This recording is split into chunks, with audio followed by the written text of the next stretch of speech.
everybody. Thank you for inviting me to your meeting today. This is a very special group, and you're special people. And I like the topic, survival skills.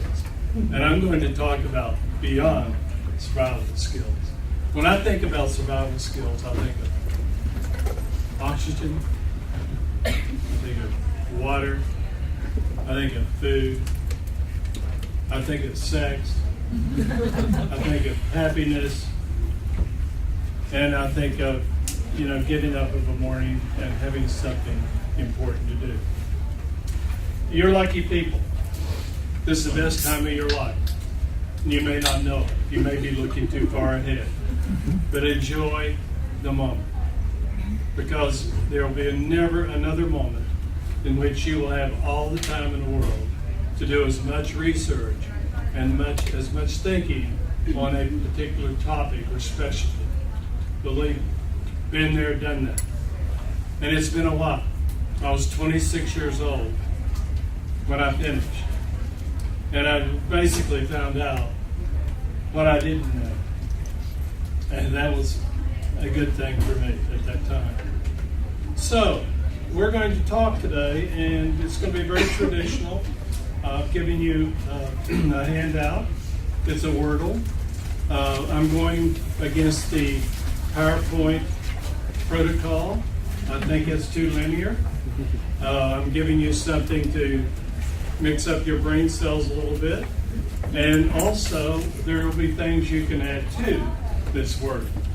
And at the end of the talk, you'll have an opportunity to ask questions if you want to. And at some point, if you want to know what I will be asking in an interview, we can do that, or in a later session. But that's important too. So let's get started. So we've talked about, and I have 10 items that I'm going to talk about, but they're not there. You'll have to figure it out. You'll have to bear with me.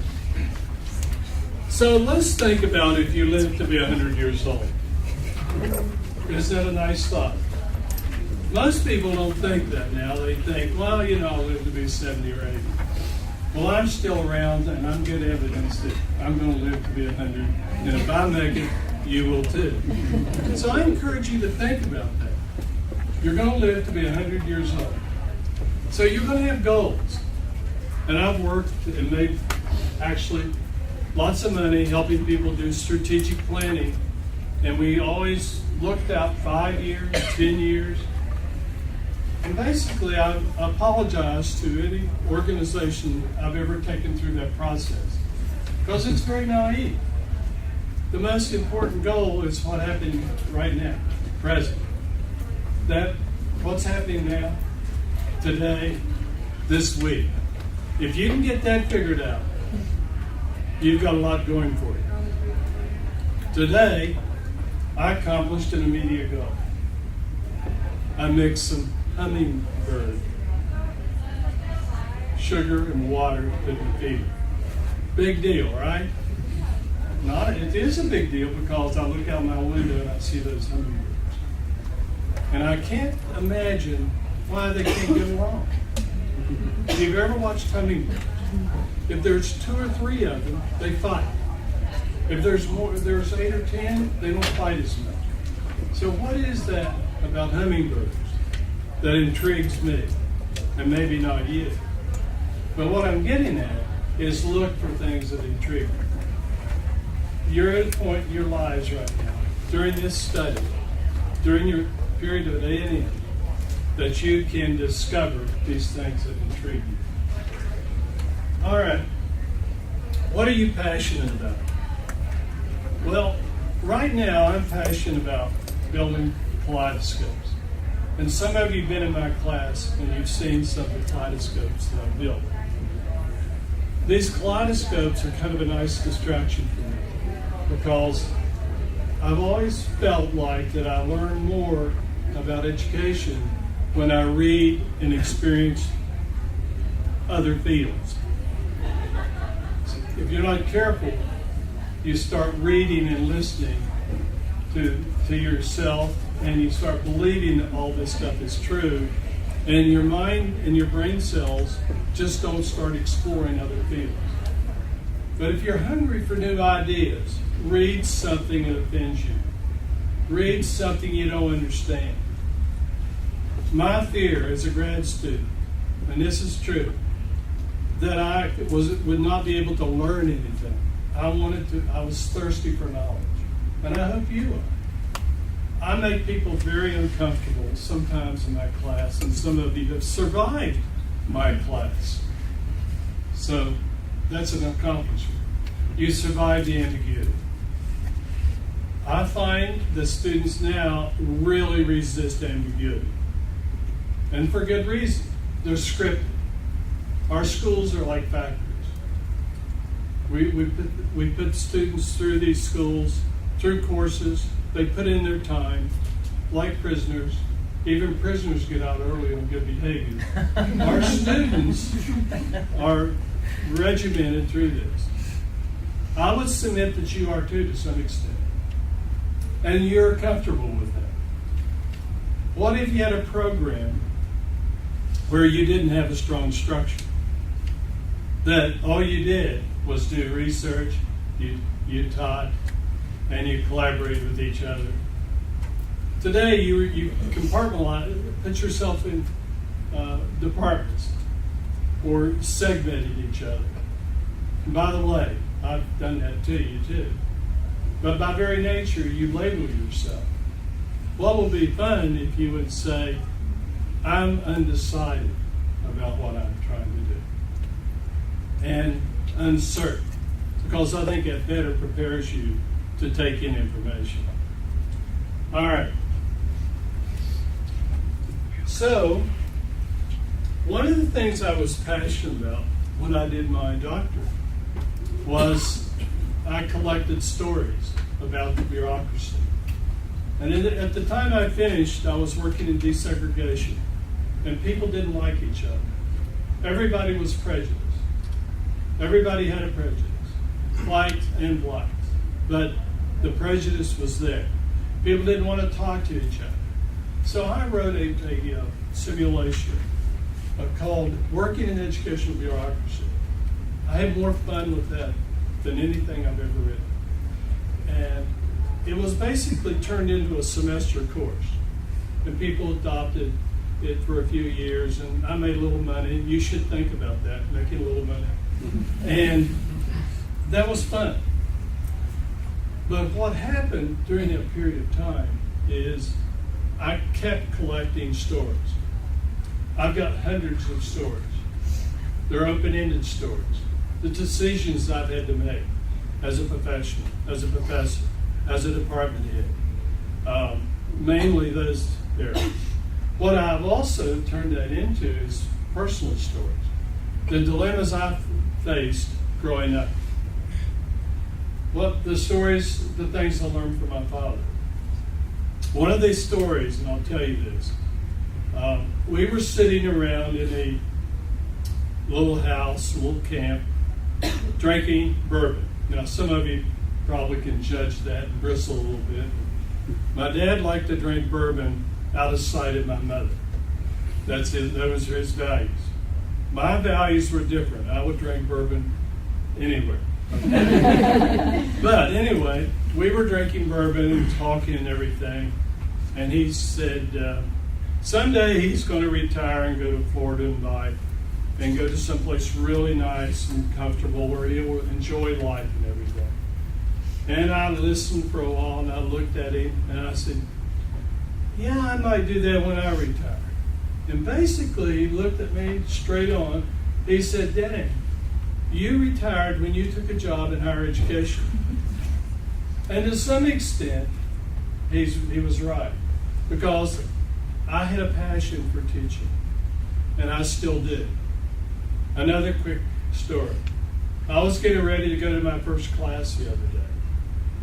My wife, Lana, also a professor, a lot smarter than I am, but came out and said, Dennie, I want to take your picture. It's your first day at school. So she took that picture and put it on Facebook. got more hits and likes you can ever imagine. Here this guy's kind of at the end of his career, you know, or at the beginning of a new career. Who knows? But that's a good exercise. It was a beginning, I believe, a new beginning. Being a professor is probably the best place to be, where you can always have start overs, new beginnings.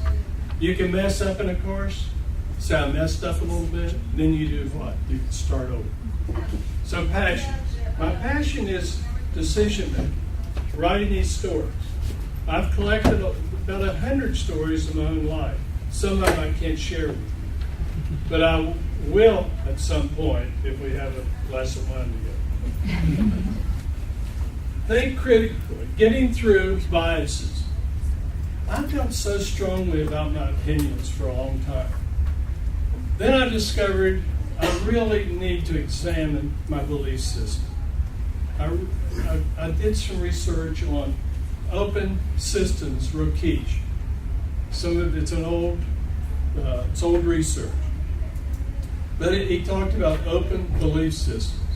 And by doing the research on that idea, I opened my own system.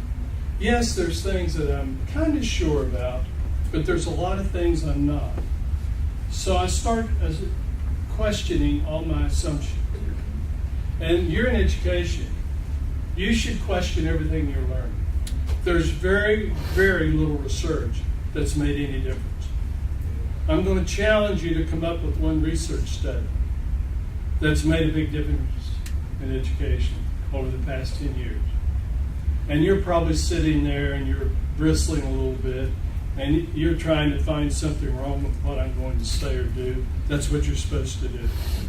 But what is that one study? I hope it's your study. Our research is not respected very much. And I'll come back to that in just a minute. Okay. One of the things that some of you have had a class, always have an assignment, do something you've never done before. Well, I've been doing that all my life. And some of it hasn't turned out really well either. Because I've had some risky experiences, and basically they were just bad accidents. But anyway, I still do that. I'm going to come back to the kaleidoscope for just a minute. I thought I was getting pretty good at building these kaleidoscopes. I got a lathe, and I got new tools and everything. And then I joined a wood turner's group here in Brazos County. There's about 25 people in that group. I went in there, and they wanted to see what I made. And they're very complimentary because none of them made kaleidoscopes. They turned bowls. And so anyway, I felt good about standing up and showing them the kaleidoscope and everything. Then I started learning from them about the expertise that they had in turning bowls and making platters and making art objects, were just phenomenal. Then I get my scale of novice to expert. I know many of you use that. So I went in there thinking I was an expert. I left thinking, well, maybe I'm above novice a little bit. But the other thing there, they had a knowledge of tools that I didn't have. So my metaphor to you is, do you have the tools? And do you have the tools for research or for teaching? And I'll come back to that in a minute too. But I want to plant that idea of having the right tools. Okay. As a department head, and this is a good example, I learned at another university in here that one of the keys to my success was to treat people that didn't have as much power as I did, perceived power. Department heads really don't have much power because I've been there and done that. But there's a perception of power. And the people that are closest to the work, that clean the offices, the classrooms, the people that support the department head, the secretaries, the people that support the university, the police. Someone was in my parking spot today, so I had to call security and to get someone's car towed. And thank goodness they came out and moved their car. These are the people that are least appreciated. I submit to you is you need to appreciate them more than just about anybody if you want to succeed in that organization. They can make or break you. The people that clean the offices, we have food like you have today, they were always invited. Dr. Smith, can we come in and eat? Of course you can. So we started ordering for them. And guess whose offices and whose floor and whose classrooms got cleaned first? And who they paid attention to. I'm making a little bit of light of it, but you find out who you are when you meet people with less power. You're in a situation where you feel like you don't have a lot of power now as doc students, but you really do. You do as a collective force, as a collective voice, and you do with your ideas. Once you start generating ideas and you become passionate about those ideas, you won't care what kind of grades you get, because you're going to be driven to do something important and something you will have fun at. Okay.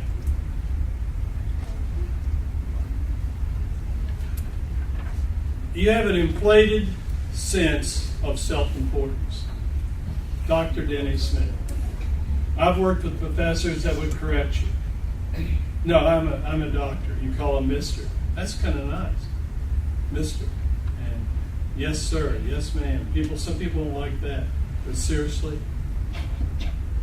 being a doctor, you'll soon be there and enjoy it. But don't get too inflated. You're still human, and you're still not as important as you think. Okay, 3 more points, and then I'm going to shut down. Collaborate and celebrate other success. I had to learn this. One of my colleagues would do something, he would publish something, and, we're, great. But down deep, I would say, gosh, I wish that was me. I'm going to work harder. I want to be recognized. But you'll be recognized when you start recognizing others. And that's important. And right now, collaborate and work together. Okay, be a teacher. Be the best teacher you can. I still enjoy that. That picture of the first day was really important to me. I teach undergraduates and a graduate course. The undergraduates just totally push me to the edge.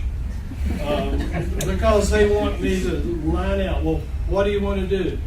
How many words? How many pages? Whatever. Now I'm teaching them, they're in technology, teaching them how to write lessons for online, how to do videos, instructional videos. That's the future, I think. And not like what I'm doing today. So be a researcher. This is what we really hammer into you. Be a researcher. And you can argue about quantitative, qualitative, and till you're blue in the face. But what really, really matters is what you come up with is your ideas. And you're going to want to go to conferences, which is a big waste of money.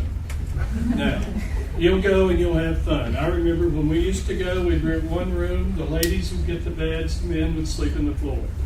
And we would sleep 10, 12 to a room if we slept. We searched for food all the time. And we also searched for things to drink. But basically, it's important. But the world's changing. Just get it on the net and also go to the conference too. So I don't want to misinform you. The other thing is getting the grants to support. That's really important too. You'll learn to do that. And finally, I guess the last thing to talk to you about is make sure you define yourself. A lot of people define themselves as to what they're not. What are you for? What do you stand for? And that's a question I ask people in the interview, is tell me your story. And what are you for? Rather than what you're against. Because we think that way. So what are you for? And then finally, on a couple of accomplishments as department head, I'll do this quickly. Your leader here is making me nervous. He's got more power than I do today. This group, I started when I came here as department head with the help of Athena. I don't know if many of you remember her now. She's a professor over in another university. But thank her, thank me, because we didn't have one. We didn't have a way for people to collaborate. The bell ringing, the celebration when you finish. I started that. I really believe that we don't celebrate enough when people finish. When I finished, I walked out and I said, oh, God, now what? Now what? And then the journal format for dissertations. If you're not doing that or not planning to do that, I brought that to life here in the department. Just keep talking to your head professor. You can quote me and tell them I said that they're old school. And they can come to my office and we can argue about it. Write the journal articles, not the dissertation, because you'll get something published that way. And the other thing is, enjoy the moment, enjoy the journey you're in right now. Okay, I can talk to you at some point about this next one. Successful people are good role players. You're a grad student now. You'll be a professor, assistant, associate, and whatever, unless you can negotiate a full professorship because you graduate. That's not unreal. But be careful what hat you put on, because that's who you are. And that's not my statement, that's Kurt Vonnegut's. Okay, personal level, health, exercise, love the people that are close to you, and they're supporting you a lot, I know. They sacrifice a lot. And it'll crack, so those of you that are married, it'll crack your marriage a little bit. So you'll have to recoup every once in a while. But enjoy the people around you, enjoy the process. Thank you.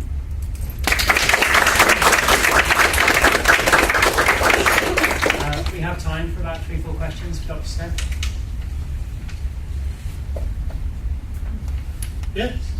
What do you think is the most important thing for a first-year grad student to do in their first year? Conform.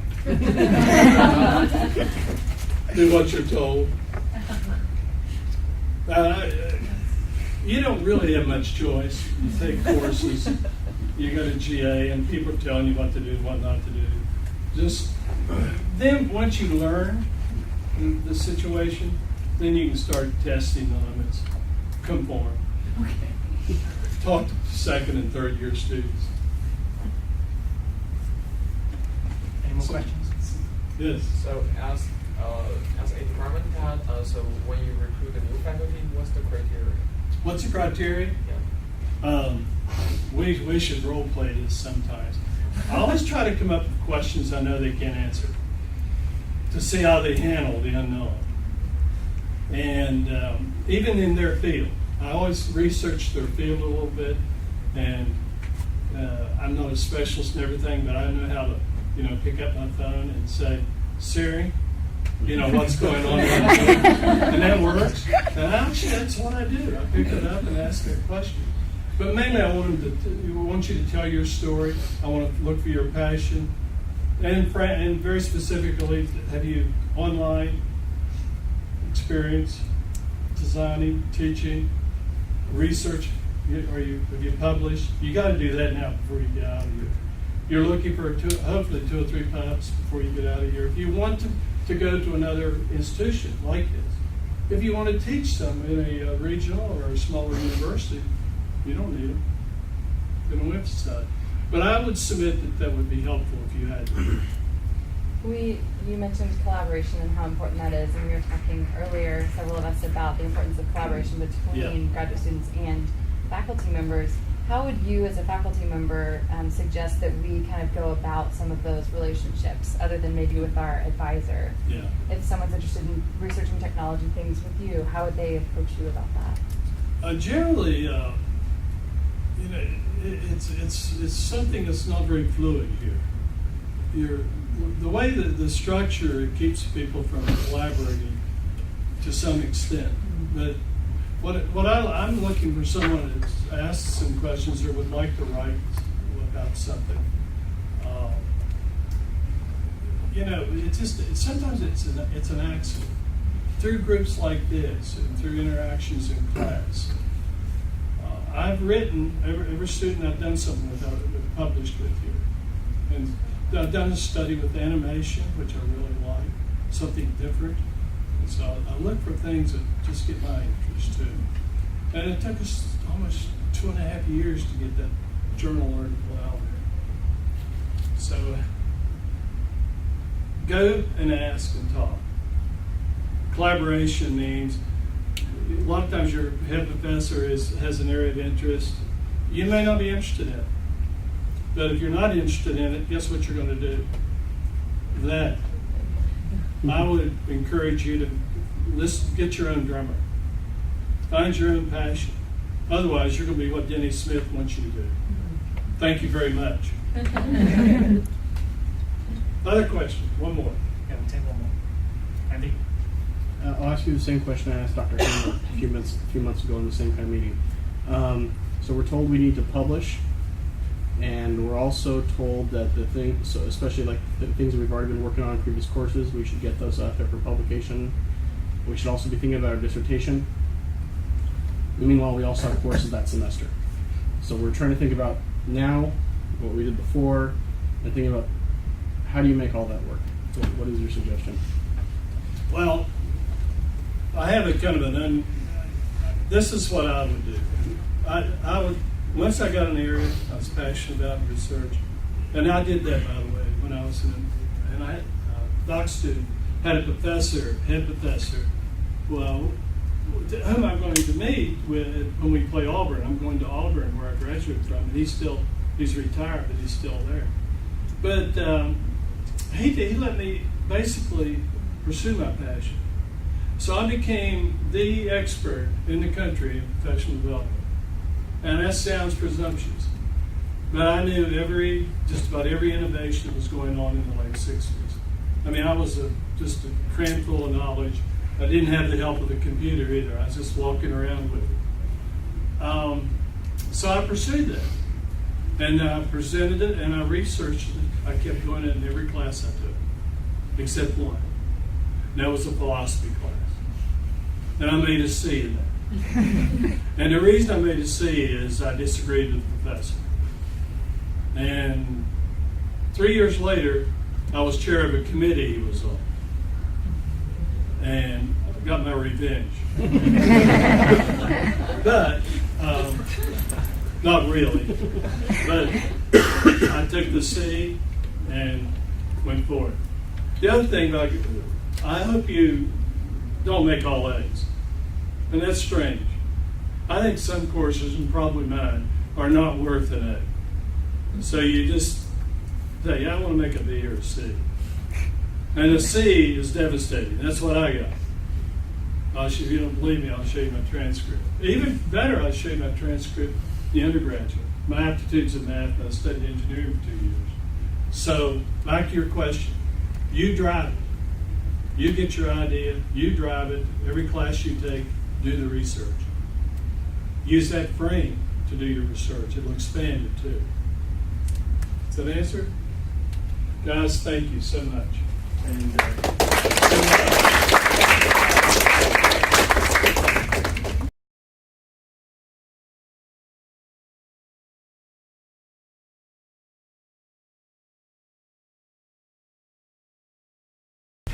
the GSA members before summer. Thank you, Dr. Smith. And we have been talking about how we want to proceed and how we want to progress through this year. And one of the elements that we are thinking about is what is the message, the overall umbrella message that we want to put across to you as students coming in. I just want to get a quick show of hands so I can be aware myself. Who's a new student here?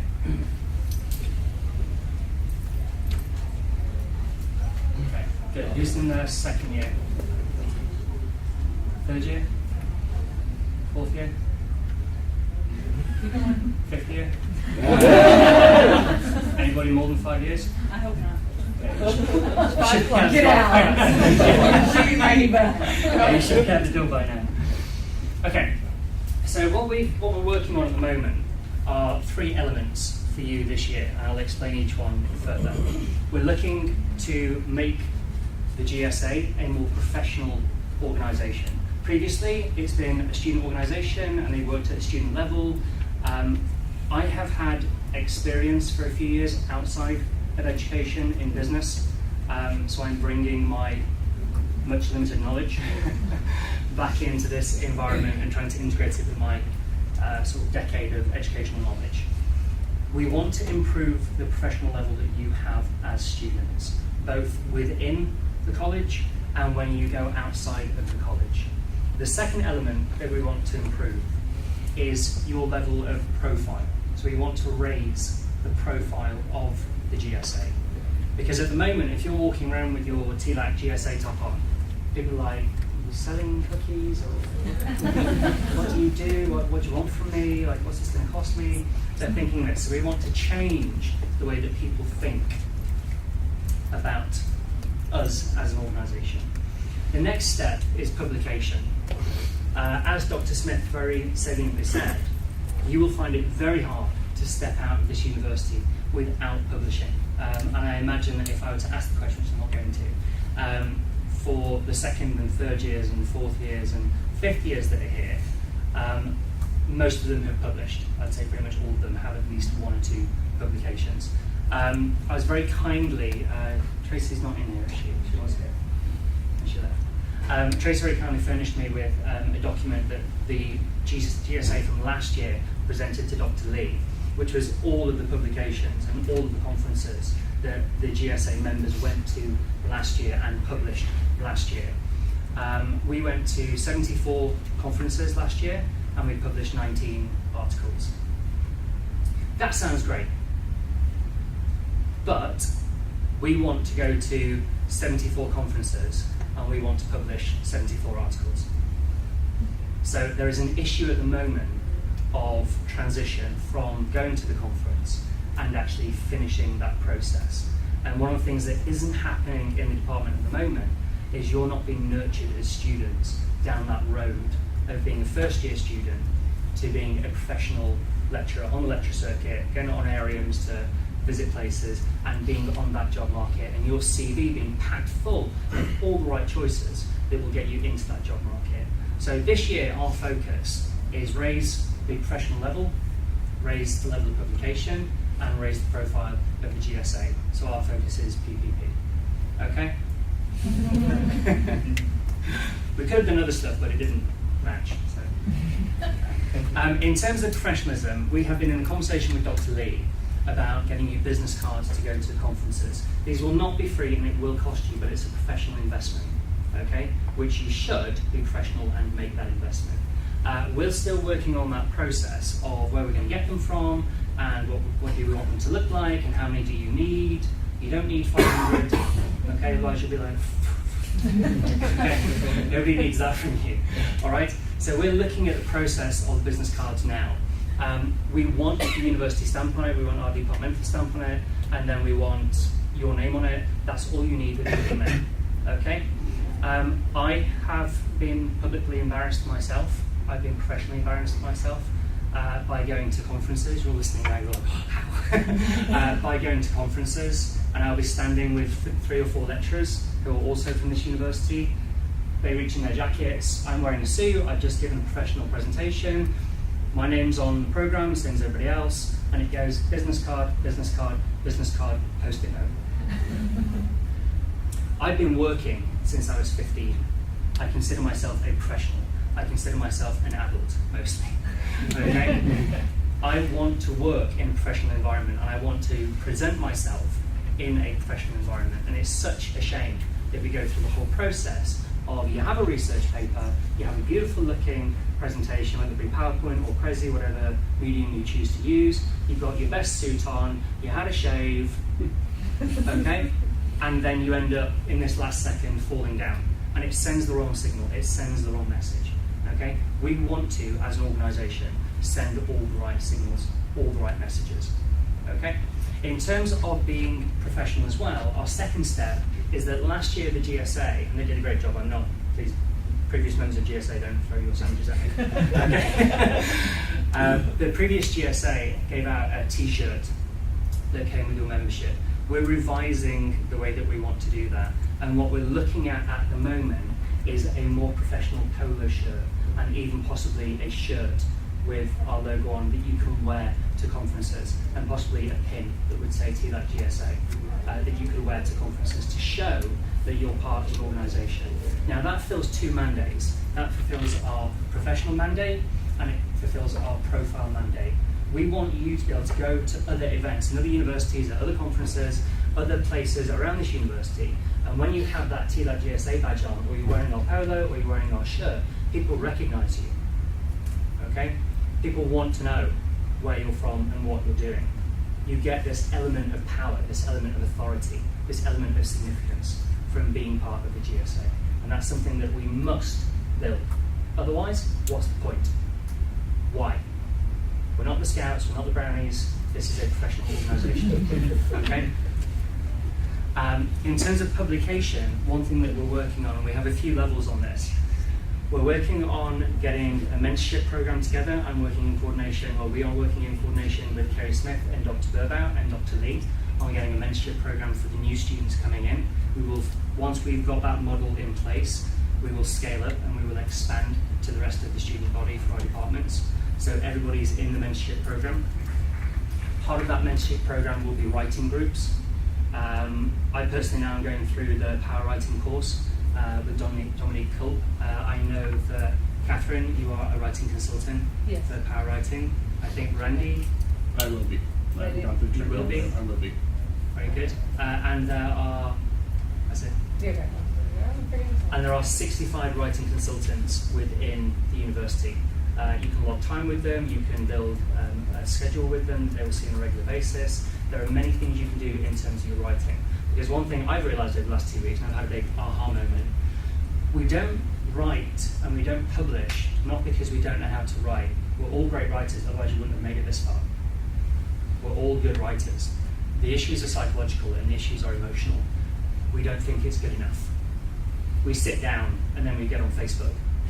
Okay? We sit down, oh, I'll just make some lunch, I just walk the dog, I just go to HEB for the next 5 hours. Okay?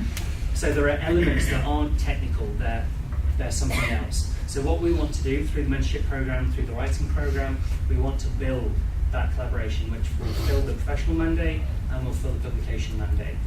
Inside of that as well, one thing that Ryan and I discussed this summer is we want to build a database. You fill out a My College ECHD portfolio and profile, and that's something that you update. Now that is for university use, and that will get you scholarships every now and again. For example, I recently got an emerging scholarship for filling out my profile correctly.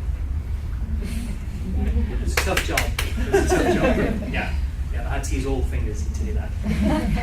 So one of the things we want to look at is building a database, because one thing happens when you go to conferences and when you start getting out of your office and walking around the university, you suddenly realise from a completely different department, health and kinesiology, from leadership, from EPSI, you realise you have a lot in common with these people, and these aren't doors that we walk through on a regular basis. These aren't people that we engage with on a regular basis.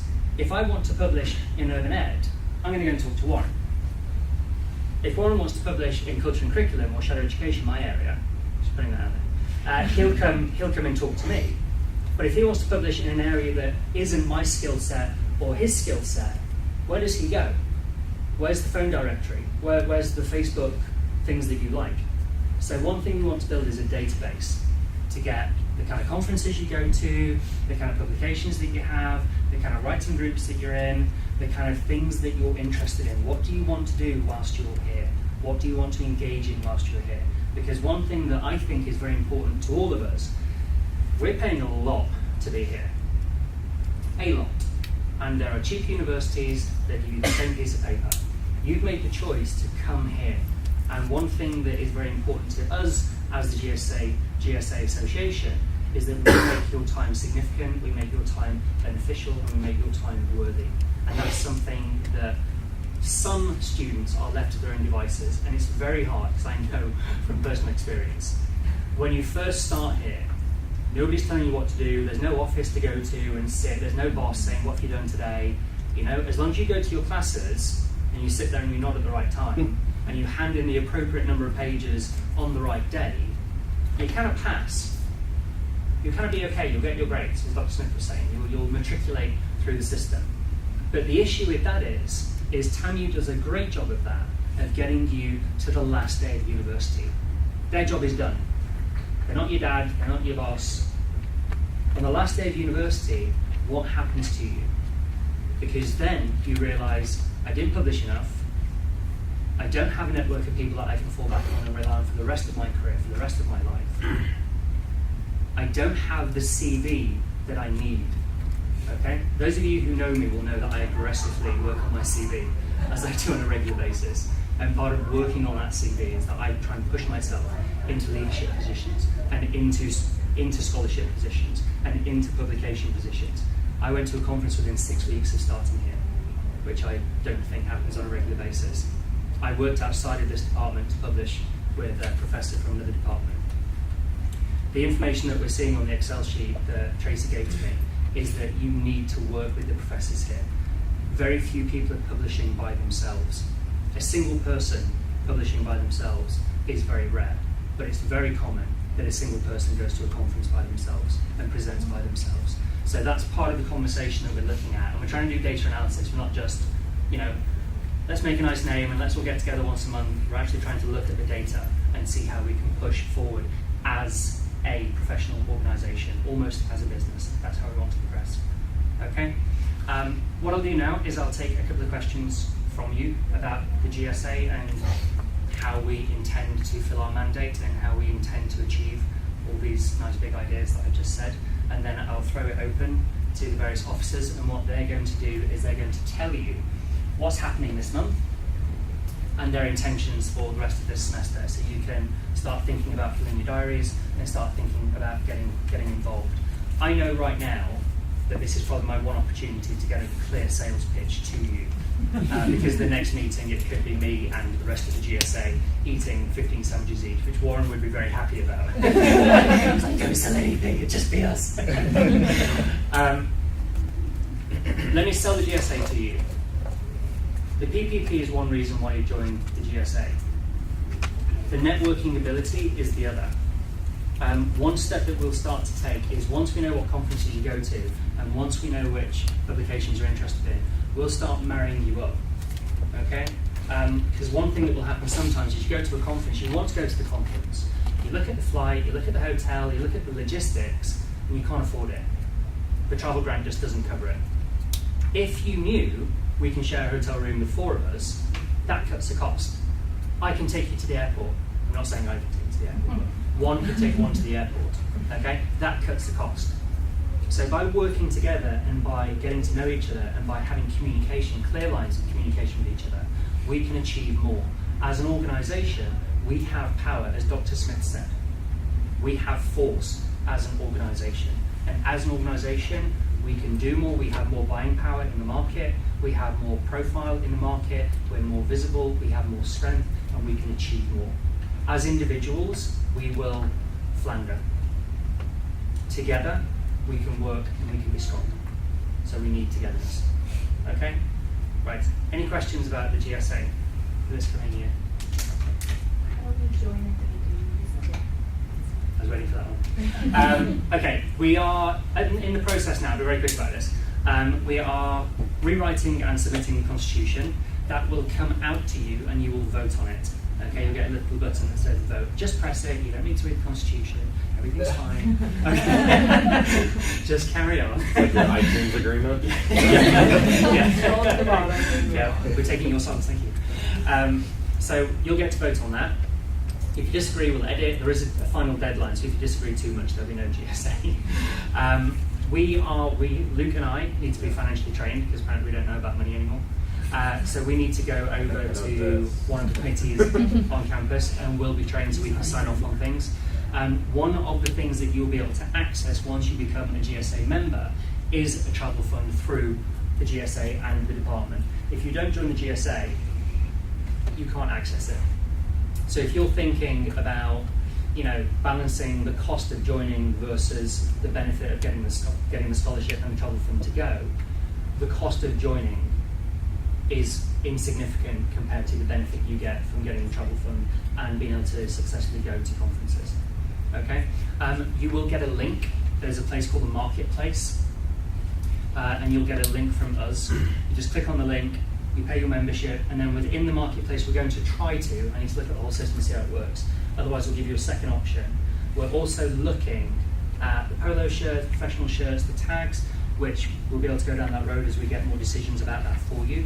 And we're also thinking about other merchandise in terms of like mugs, USBs, all these other things that will help you to be more professional. Okay? Because it's always nice.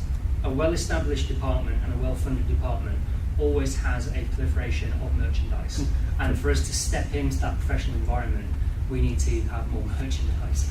Okay? And it is an aesthetic gimmick, but that's how you be professional, and that's the road we need to go down.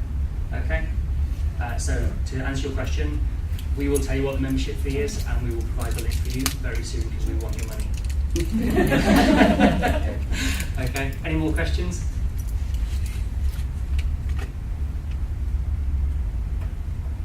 Good.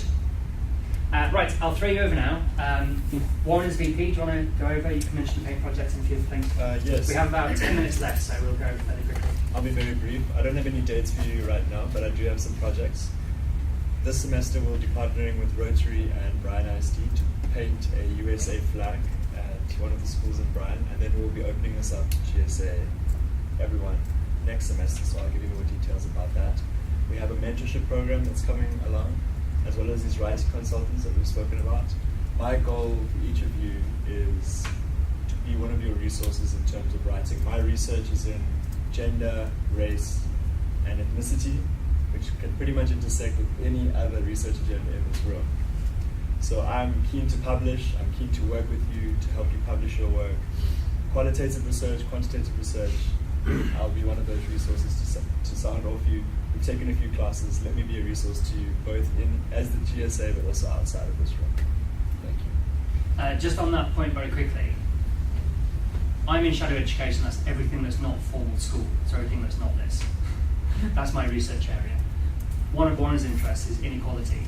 Through my research very recently, I've realized that there are hundreds of documents within shadow education that deal specifically with inequality, and Warren and I are looking at working on a research paper together about inequality in shadow education.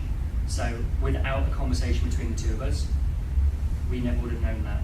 If there had been a database, I would have been working with Warren 6 months ago. Do you see where I'm coming from? Okay. Geneva? Very quickly, you'll get an email in the future with official dates and all required information for community service. But right now we're looking at 2 collaborations per semester. So that means, for example, during the fall, build with Habitat for Humanity. So we're not organizing, but we will take anyone who wants to volunteer an hour or 2 of your time once this semester. Then if you have heard about the 12 Can Food Pantry, they collect canned goods for A&M students, so that if they're struggling with food, they have that for free. So another initiative would be to rally and collect canned goods here in the department, and have some kind of recognition, like for example the student or the program that collected more cans to have recognition on Facebook, or Dr. Borbal's email updates, or even have it on the bulletin boards or the Onward newsletter. And for the spring, the collaborations will be big event in March, Aggie Relay for Life in April, and our organized event within GSA will be a book and school supply donation drive. Then again, these events are not mandatory for everyone. You choose what you want to go to, and it's only like a 1 or 2 hour commitment, except for big event, which is a 4-hour commitment, and it's 1 day. And the first thing that we have here on schedule is the World Fest, happening November 21st and 22nd. If you want to be a volunteer for both days or either or, you're more than welcome to contact Kim Fox. There's an email, and you should have received an email from her a forward email, but if not, we can forward it again this weekend, and it pretty much details what are the activities or committees that are still looking for volunteers. And then again, you make the commitment of how many hours you want to work with them. If it's only an hour, if you can volunteer the whole morning, that's up to you. Yeah, you got an email from Kim last week. It was sent out last week. Okay, Beth? I'm the social chair, so I've got some things planned for us to do just for fun, to hang out, get to know each other. You'd be amazed what paper ideas or collaborations come out of going to grab lunch or a drink or a Coke, with somebody after school or after class one day. So the first event we're going to have is we're going to have our kickoff, beginning of the school year, and we're going to go as a group to First Friday. Does anybody know what First Friday is? Y'all heard of it?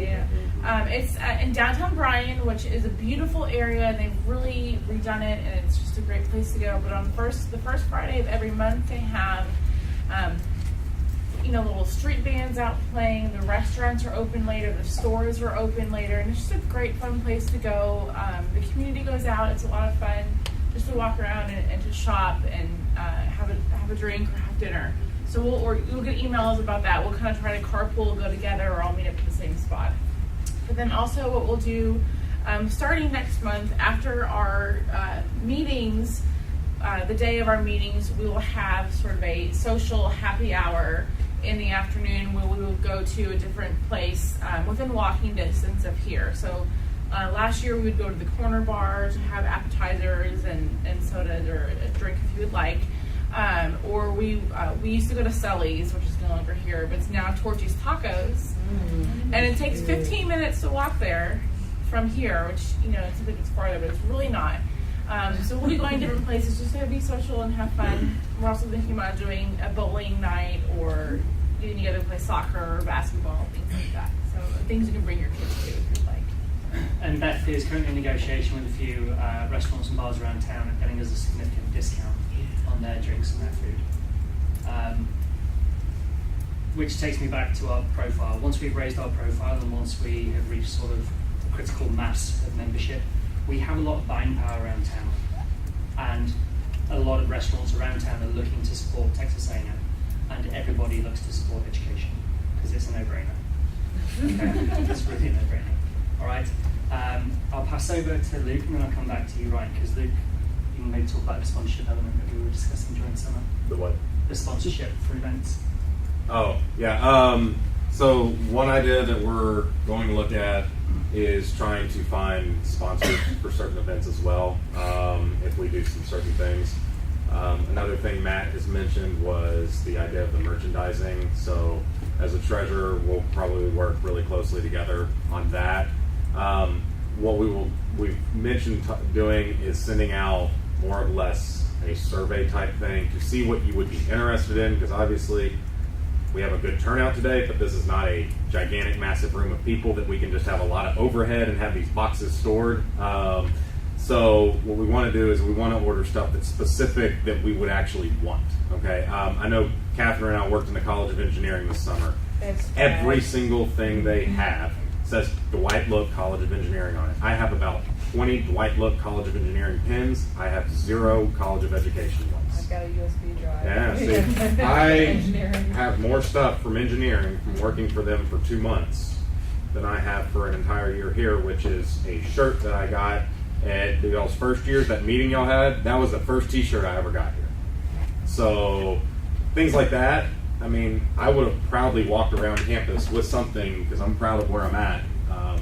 We want to be able to do that, and we don't have that, so that's one thing I think we're going to try to at least do is instill some pride also, and maybe a fourth P to the program. So there's another P, program. Yeah, pride. I intend to bring my A game or die trying.